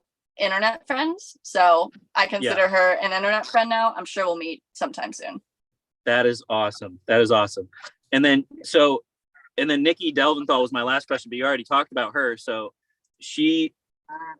did you meet up with her with that video that you posted just recently? Was that your first time meeting her in person, or was she an internet friend? Really? That was the first time. Okay. Yeah. Okay. She was an internet friend. She slipped in my DMs, kind of like in the first several months of going viral, and got me connected with her agency. And then we've been chit-chatting for years now. And that same meetup that I was saying I had invited Hobo Ali, I invited Nikki, and she came out. So we finally met for the first time. Oh, that was your meetup. Okay, so that was kind of your choreography there on that one. Yeah. I tend to do that. If I'm within a vicinity of like several friends, I'm like, let's all get together and do something. So that's what about living the van life? Is it Chet? Is that his name? He was another one that I watched early on. The Pacific Northwest dude. He's got the Westphalia van, or he did. I don't know what his current van is, but living the van life is his handle. Living the van life. He's a filmographer first and foremost, but then he started doing the van life stuff. He just met up with Nikki in a previous video. That's why I was wondering, like, they were in San Diego, but he's normally a P&W guy. I was just wondering if your paths crossed at all, but yeah, he's a good one too. Put him on the watch list. Absolute legend. Yeah, will do. I'm just wondering if it's just not ringing a bell right now. Or maybe no. I think it's Kyle. Kyle living the van life. Kyle. I don't know. Kyle's van life. No, maybe is it Chet or one of those names. I'll send you the link after the. Yeah, I'm curious now. Now I need to know. who else? Who's on your list of like white whales or like Moby Dick of like collabing? Who do you want to collab with in the future? Do you have goals, or do you just kind of go with it and be like, I think today I'm close to this person, so let's do that. Tom Green. Tom Green. Do you guys know who Tom Green is? He a comedian? He's a comedian and rapper, and he just goes out into the middle of nowhere and makes music. It's awesome. Oh, I didn't know that. I feel like I am a lot less strategic than a lot of people in the content creation world, where I don't like think very much in advance or like do a whole lot to try and collab with people, though I do really like doing that. Actually, Steffi and I collabed. But yes, the van switch. That was a great video. Loved that video. Yeah, thanks. I would say though, like just to list one, because other ones are like realistic goals that like would likely actually happen, but like an actual white whale one, which is probably impossible, is dorkishly Jenna Marbles. Oh yes. I love her. Well, that's absolutely completely unattainable because she's off the platform in general. So it's like, as long as you keep that as your goal, you'll always have a goal to attain. You know, that's good. Yeah. I hold like a little. I kind of feel like my life has changed in ways that I never would have expected, and that have been a dream. So part of me is like, might be possible. Yes, I agree. My initial pessimism, ignore that, and it'll happen for you. It'll definitely happen. That's awesome. So let's tag her. We'll do that. So in terms of like collaborations and, you know, other people in the community, obviously I think the biggest thing that you probably ever participated in would be Gutted, right? So I wanted to talk about Gutted a little bit, if you can talk about it. I don't know if they made you do like an NDA or anything. Nah. That's funny because like I don't, though it is like a big deal to be on a TV show, I like looking back at everything that's happened, I don't feel like that's anywhere near like the biggest thing. But really, it totally makes sense that anyone else would feel that way. Well, that's, yeah, again, as an outsider perspective, I'm like, that's like when you hear like Amazon Prime getting thrown around, you're like, oh shit, shit's real. You know what I'm saying? Yeah. So it's like Yeah. that is just from, obviously, yeah, my perspective. But was there really even a difference in that? Like the approach, the content, like the recording of it, was it actually produced, or was it just like a willy-nilly record everything and we'll edit it later? It was so the only parts that are in a sense scripted or like planned out rather are like little intro things, like us walking onto set day one and seeing the rig that we're going to be working on and building out as a team. We've seen the rigs before, so like that's kind of false, but of course you wouldn't want people walking up like, yeah, I saw that yesterday. Of course you want like a big reveal. Sure, but sure. What happens like day to day and stuff is all candid. Nobody knows what's going to be next, and it was a fucking shit show. Was did it? you watch it? I have not watched it yet. It's behind the download wall, so I didn't download it. I was going to, but I haven't yet. Well, it's so funny. My perspective on reality TV has changed so much, because what it is reality, like things that are recorded and shown did happen candidly, but there's two parts of it that kind of like alter how you look at it. So one is there's people behind the camera asking questions during like those solo interviews, those confessionals that you don't see. Yeah, that you don't see on TV, but they're there and they're asking a question and you answer it. So sometimes it looks like you're saying something because you like really have it out for somebody, or you're really upset or something, but it's because they ask you about it, So right. Like you wouldn't have talked about it, but they asked you. So it seems like you set out to make a point about something and you wanted it to be said, but the reality is they asked you about it. You know what I mean? So sometimes it can seem a little more dramatic than it is. Okay. In that way, because now when I watch stuff like that, sometimes I'll watch something with somebody like reality TV. That's so rare. I don't know what the hell I've even watched, but somewhere in my memory it's happened. And my Love friend Island will be like, why would they say that? And I'm like, you don't know if like the producers asked them about it. So that might be why they said it. It's always, those monologues are always cut like just like a speech. Like they're just like rolling. Right. Like they're just going off, and it's like, yeah, there's no pauses. There's no, it's like, it's not a natural. It's clearly unnatural, but yeah, the bright lights of Hollywood they blind you to that like fact. You don't think about that end of it. Yeah. And even like if they cut a sentence in half, it can change totally your perspective change to be like the context. Yeah. Right. Yep. And then the other part of it is a lot of what happened on Gutted, the show that I'm on, isn't shown. Like they have to cut it out. They can't have like 2-hour-long episodes. So there's a lot of context that's missing that changes how you would view what occurred. Gotcha.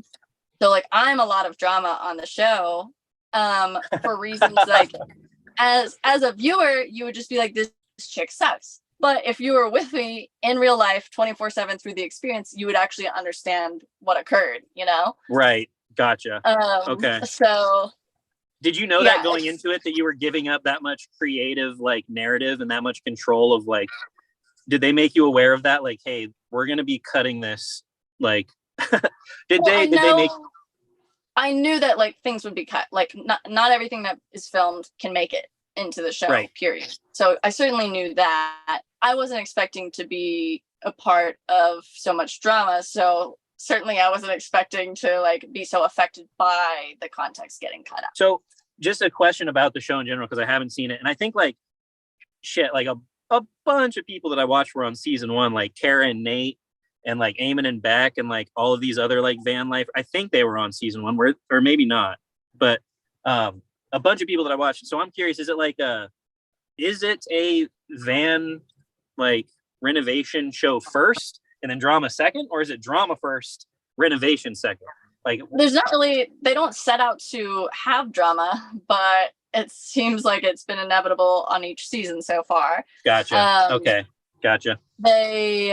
It's just like, actually one person was originally casted to be on my team who I have beef with, and Steffi found out about that since she's on season 1. So she reached out to the producer and was like, hey, you might actually want to separate these people. They don't like each other. And they were like, oh, okay, we'll do that. So they weren't setting out to create drama. Gotcha.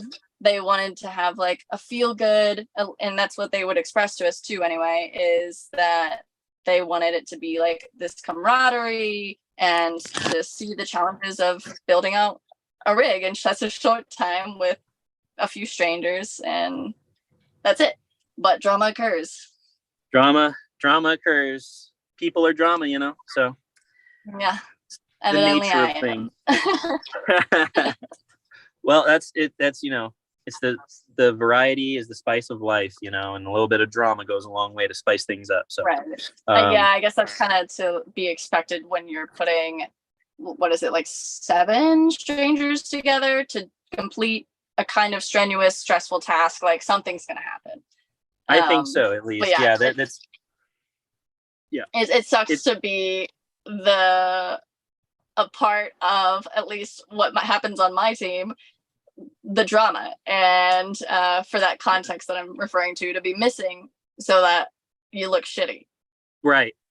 Yeah. And so that like that end of like giving up the full creative control where you can edit your video however you want. It's like that had to be probably a little, you know, a little maybe, I don't know if alienating is the right word, but it's got to feel weird at the end of the day to be like not have full creative control. Yeah, it is. Like walking away from that, I was wondering how the people that I didn't get along with, the people that I had this beef with, how they would paint them to look, and they did edit out some shitty things that they said, so it makes them look less bad. Right. Right. So there's parts that are cut out to make me look more bad and parts that are cut out to make them look better. Right. And especially if you're like producing a TV show or something, it's like it's literally a tale as old as time. Is like you got to have a good guy, you got to have a bad guy, you got to have like all of these things. So it's like if they see the opportunity, it's unfortunate that they probably took it, you know, to I think that's pretty much like the drama route that they went, is like if drama arises, we'll be there for it, and like we're gonna film that shit, but we're not gonna try and yeah. Did you get to meet any like the producers and like the director and all that stuff? Were they all there? Oh yeah, I know all of them. A lot of us follow each other on Instagram now, so it's not like there was some guy behind the scenes pulling the strings. It was like everyone was there, like kind of, you know, or at least once you get into the editing studio, that's when things change and you can make your narrative look however you want. But at least on site, everyone seemed to be chill and like it was you know. I really like the director. What is his name? Sam Findlay. Anyway, he's like directed some cool stuff before. I don't remember any of them offhand, but he was really nice. The creator, or like one of the creators, who's also the host on the show, Wes, he's a friendly guy. And then a lot of the like sound and camera guys were hanging out with us at night. Like we'd get around a campfire and drink together and stuff. Oh, so, right on. Pretty personable. Yeah. Right on. Jordan, did you have any more van life questions? I feel I was going to ask you about Billy, but I mean, I don't want to, you know, pick at old wounds or anything. So if that's something that you wanted to discuss and talk about in like a long form content, feel free, but you know, we don't need to do that if you don't want to. So I can't, there's not a lot that I can say about the Billy situation. So for context, if anybody's listening doesn't know who the hell Billy is, she lived in a car, went viral on TikTok. We became friends, and a lot of people know that because we've created a lot of content alongside each other or with each other. People see us together a lot. But we're no longer friends for reasons that are like her own personal things that I don't want to air, even though she has posted about them, but she's since deleted them. Yeah. And all of her socials are empty now. But yeah, a lot of my friends, including myself, we're not friends anymore with Bill. So. Fair enough. Yeah, it's just not every day you get a song made about you. So I thought maybe, you know, but yeah, she made a song about me. At least you get to have that, you know.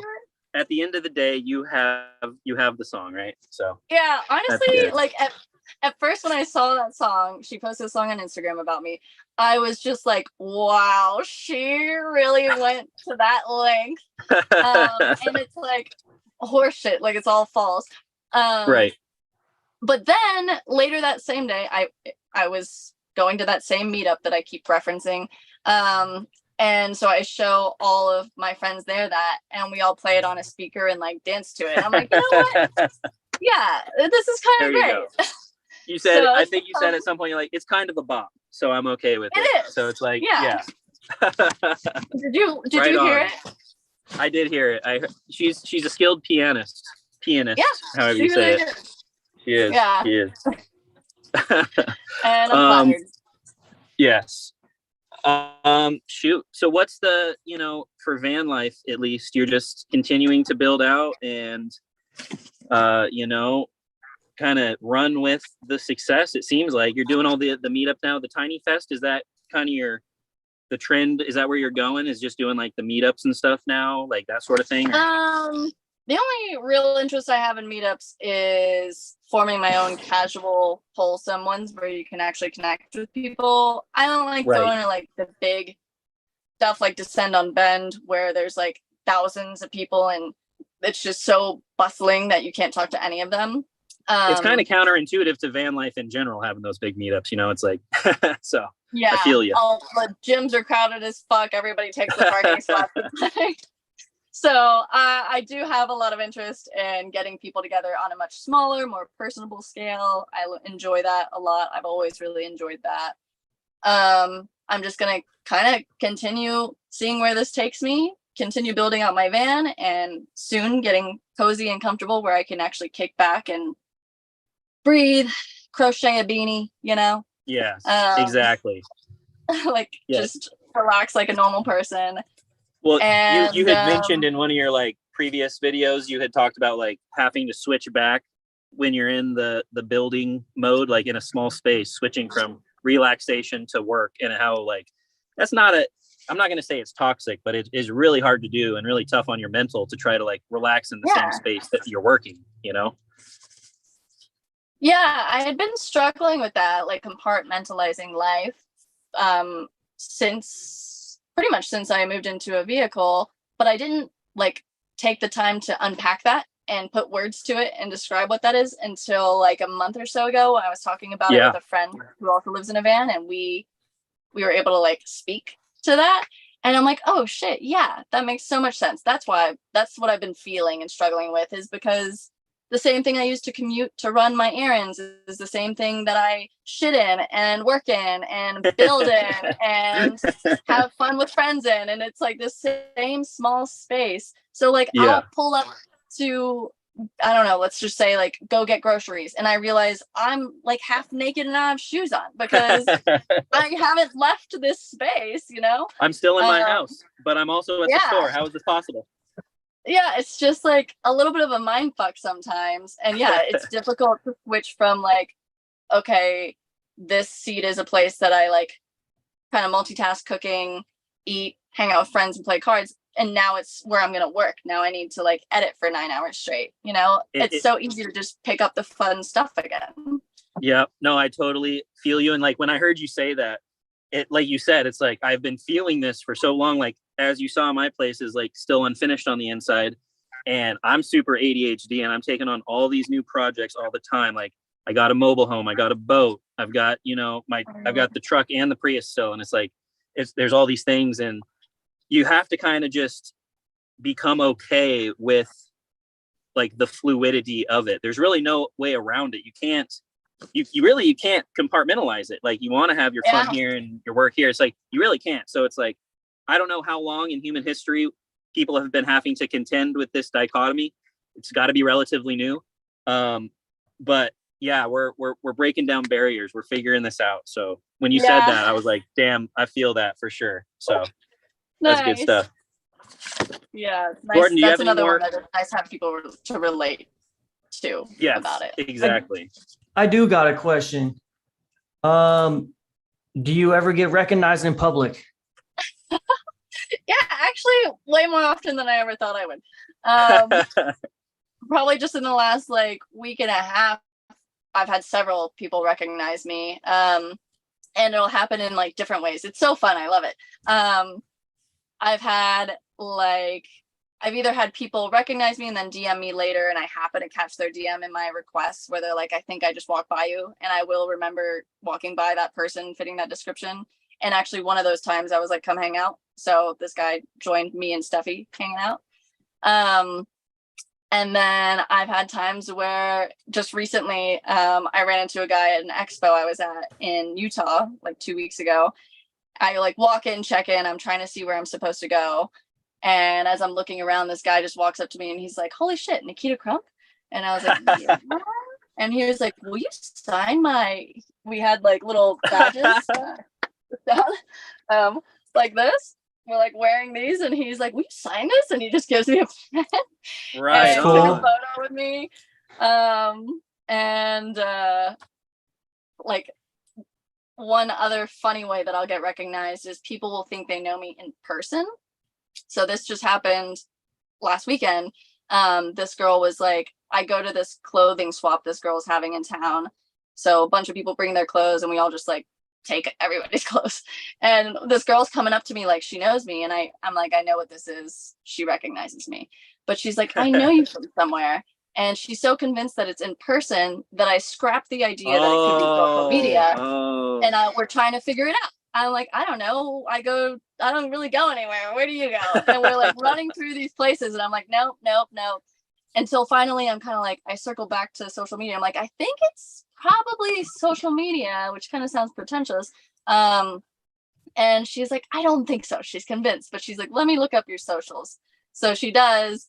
And I'm like, just thinking out loud. I'm like, I think it's got to be there, blah, blah, blah. And she's finally like, yep, it is. That's all these minutes we've been wasting away. And it's just social media.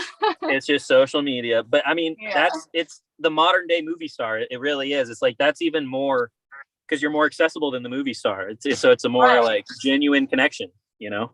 Yeah, it feels so cool for me. Like, I want to do something. I'm sure there's more than that one guy who wanted my photo. And I feel the same way. Like, I'm like, I want to take photos with you guys. Like, this is cool for me too, you know? And I was talking to my partner about this recently. I was like, I don't want to ever seem like I'm fucking pretentious. And I'm like, oh, you follow me? Don't you want a photo with me? But I do want to be able to offer that. Like, that'd be so fun. And he was like, well, just reframe it and say you want to take a photo with them because you do anyway. And I'm like, oh, that's genius. Hello. So that's something that I'm implementing soon, where I'm going to be like, will you take a photo with me? There we go. Sometimes the simple answer is the correct one, you know, sometimes. Yeah. Sometimes. I think that's the one. But anyway, that's awesome. I think it's fucking cool. I keep a list of all of them. I write them all down. That's cool. Because I'm waiting for the day it's going to stop. And I want to remember all these things that I think are so one-off and unique and never going to happen again. But they just keep happening. So the list just keeps growing. That's what they said in Game of Thrones. It's like, you know, the king, he can't want to be king, you know? It's like, as long as you don't, you know, it comes from a place of true, like, I don't know, like, you got the conviction of like just a normal person, you know what I mean? It's like any normal person is going to want to like take a picture with, if they have people that like them and fans, like fans, do you call them fans? You know, it's like, fans are you're going to want to take a picture. Yeah. Because like if I was walking by Jenna Marbles and I was saying, hey, like people have said hey to me, I would fucking crumble if she was like, do you want to take a photo with me? I'd be like, fuck yes. Exactly. I've had exactly one of those, and it was my coworker who moved up here. She's off grid too, and she had watched some of my off grid YouTube videos, and she was like, "Oh my god!" And it was like the day she got hired, and she was like, "Do I know you?" And it was like the same thing. It was like from real life, and I was like, "No," but she was like, "Do you have a YouTube then?" And I was like, "Yes." And she was like, "Oh my god, you look like this guy." And she pulled up the video, and she's like, "That's you." And I'm like, "You did this to me at work. Oh my god, I'm at work." And it's like, but doesn't it feel so cool? And it feels great. It does. It really does. It's like, I don't know, awesome. This connection. I don't know. I love it. It is. It's really cool. Yeah. Well, I'm glad you got it. One last question. Yeah, go, Jordan. Okay. Which 5-toe model is your favorite shoe? Which Vibram? Yeah. They just recently launched I think it's called ELX knit. The slipper ones with no strings or anything. Yeah, it doesn't have any strings. Those it's like look the whole, so cool. dude. It's so comfortable. It's the most comfortable Vibram I've ever put on. I'm crazy about them. They're my new favorite. I was looking at those the other day. Yeah, I highly recommend the knits. Yeah, pull them up. Oh, we got a picture. On sale today. Let's go. I'm getting it. Oh shit! They're the toe shoes. I'm crazy about them.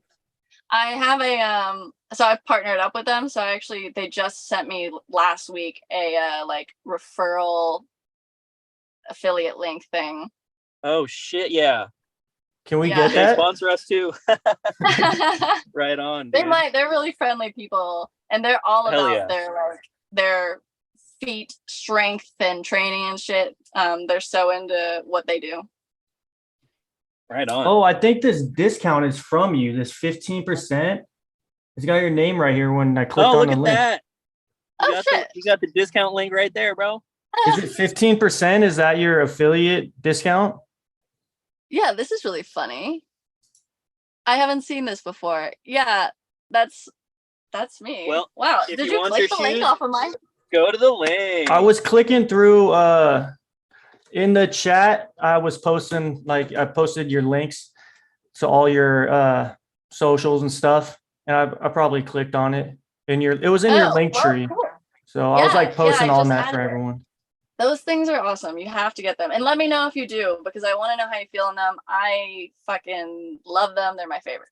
I will. I have the V-Runs, right? The V-Run Retros, and I have the other one that's like the KSO Evos.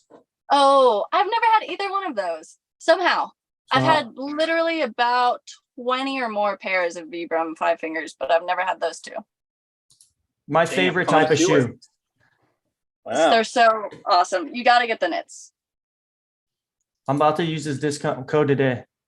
Once we get off. Hell yeah. For real. Let me know how they are, because I want everybody to love them as much as I do. So is that a sports flag hanging behind you? Who is that? Oh, that's one of the expos that I just went to. Banner. Okay. They make hiking boots. You know, people are giving away like koozies and all kinds of things at expos, and they were giving away flags. Because I was going to ask, as a Florida girl, are you a Buccaneers or a Dolphins? Oh, neither. I couldn't care less about sports. Okay, right on. Perfect. That's fantastic. You have other things going on. What is your take on AI? Ooh, part of me loves it. I love what it could do to help, and it does do to help. I am concerned, like anybody, about where it might lead. You know, like the possibility of it not taking over, like getting out of control where humans don't have control, but taking over where it's everywhere and nothing is and we personal don't even know anymore. it. Right. And like it's already getting used for things like, I watched some like mini documentary or something where the owner of Madison Square Garden uses AI to detect people's faces that he doesn't want in Madison Square Garden. So he will absolutely catch you slipping in, and if he doesn't want you in, he will make sure you get out. Holy shit. So like that seems like it can get a little dangerous, that it can detect the facial recognition stuff. Yeah, like that could get used in ways that are even uglier than that already is. For sure. And it's already not great with like advertising. You know, it's like the AI advertising. It's like, oh, you click on this, well, here's a bunch more shit like that. And it's like, well, I don't know why it's bad. It just seems bad to me. It's like, I can't put words to it yet. This is another thing we're figuring out all together here, is like, I can't tell why it feels weird, but it definitely feels weird, and I don't like it, you know? I think it's because it's the technology itself can like do a lot of things without anybody, like essentially they create Chat GPT, right? And then it runs itself. Like if there's an error or something, somebody needs to be there to fix that. But otherwise, you type into it and it goes no matter what you ask it. And that just seems like there's something there. It could get out of control in some way. Like, yeah. How many more things are created? How many different apps or like other integrations into our lives, whether it's in our car or whatever, get created before we're suddenly just surrounded by AI and dependent on it.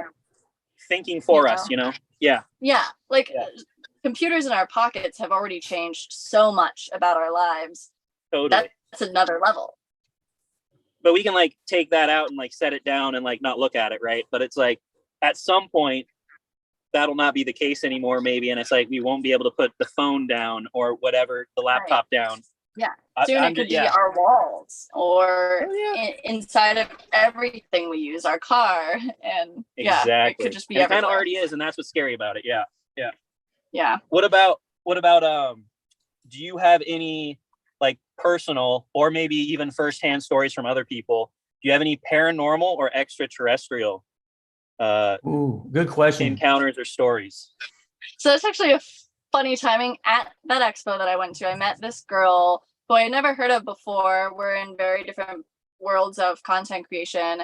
I don't know if her name's Amanda Ray, and I think Spooky Boo, quote unquote, is like a thing that's related to her. I don't know if that's like maybe a handle of hers or something, but she specifically makes content about she sees and speaks to dead people. Oh, nice. And hearing about her before I met her, I was like, she's gonna be this like hardcore chick, and she's like this normal, average, blonde hair, blue-eyed sweetheart. I was like, what? And she told me all kinds of stuff about how she's been able to see and speak to dead people since she can remember. So she creates a bunch of content about that. And I made the dumbass idea of throwing out like, hey, let's collab sometime. We can road trip in my van and go to a spooky place and like what you do. Like, oh no. And she's like, absolutely. And I'm kind of like, oh, why did I do that? So anyway, that is potentially in the future. But I have had my own experiences. I feel like they're kind of boring in comparison to like seeing and talking to dead people. But doesn't matter. No, it's all valuable. I want to hear it. I swear my ex-husband has a demon attached to him or something. Okay. Because he's a awful dark person. Anyway. Oh no. And while I was with him, I would have like creepy shit that I really didn't like. So we were at his parents' place. It's like an older home. They have to have window AC units because it's like thin wooden walls. And I woke up, he had already left the room, so I'm in there alone and the AC's running. And I was just laying there for a matter of seconds before the wind started to get interrupted. You know, like something was either in the way of it or flowing through it or something. It was not just blowing. Whatever. You get what I'm saying. We got you. And I was letting my mind run wild for a second, and I had to like calm down, Nikita. Something's up with the AC unit. You don't know what that is. Chill. And in that amount of time, it had stopped. The wind was still flowing, but like that sound had stopped. And I started to get pressed onto the bed, and the room started to sound like how it sounds in Paranormal Activity. You know how like you know how you wouldn't see anything, but you knew in the movie that something was suddenly in the room because there's just a sound. And I'm just like freaking out internally, but not making any single noise or doing anything. I'm just like, what the fuck is happening? And within less than a minute, it stops. I like run out and I'm like screaming for my husband at the time. And I'm like, we are never staying here again. Fuck this shit. And he like wouldn't believe me. A lot of people haven't believed me since then. and was just like, We're "We just believers watched-" here. We believe you. Thanks. Wow. He was like, "We just Wow. watched a scary movie last night and you're just freaked out." I'm like, "No, I know the fucking difference between me being concerned, which I've spent plenty of days like knowing that I'm paranoid that something's in the darkness. I know that it's just my own thoughts getting to me." That was not what that was. That's not what that was. No. And I had it happen like 2 more times, and then I left him and it never happened again. Okay. So there's definitely some connection through him. He was being a like a vessel for some sort of I'm convinced he's a demon. Like, apparition. yeah. I think he's got Okay. a demon in him. Okay. Or Well- whatever you want to call it. Like whether it's spirit and another dimension. cross it over Possession, you know, from- possession can take many forms. He can be possessed by many different things, and they call him different things in all different cultures. So, you know, Exactly. yeah. Interesting. Okay. Well, did you have any more questions, Jordan? I got one last question. If you Go don't. for it. All right. Nikita, is there anything that keeps you up at night? This could be, and I guess besides like police knocking on your door, but like it could be on a personal level or like a societal level that you're either excited or worried about. What's on your mind all the time? Oh, wow. What a loaded question. Yeah, it's kind of a big one, and you don't have to get like crazy philosophical. It could be like the cops because I sleep in my van. It could be that simple, you know. I would say to keep it relevant to my content and a lot of what we talked about. It's not just cops or security. It's also the creeps, the naked men running at me. And Oh, yeah. people trying to break in. As well as just worrying that if I'm parked near a house, that person's going to come out and be annoyed as fuck about my existence or something, you know? Right. So maybe the There's a few message is levels to that. have a little more compassion for your fellow beings, whether they be in a car or a van or a trailer or a mobile home. You know, you never know. Just try to show a little more compassion for those people. Yeah, Mm-hmm. we're all on different journeys, but we just all want peace and love. That's right. Well, thank you, Nikita, for joining us for this Thank podcast you. journey. We appreciate it. Yeah, you bet. Funny seeing you guys again. Yeah. You got any plugs? I mean, you get more views than us, but if you got stuff. I'm Nikita CRUMP on everything: YouTube, Instagram, TikTok, Facebook. Right on. Everything you, is going to Nikita. be in the description. I'll post it in there for anyone that clicks on it. Right on. Well, hey, again, it's been a pleasure and really fun talking to you. If you ever want to do it again, let us know. We try to do these Wednesdays, Thursdays, whatever, you know. Okay, cool. Will do. Yeah, nice talking to you guys. Thank All you right, again. We'll see you later. Peace And out. this is the Basics Podcast is out.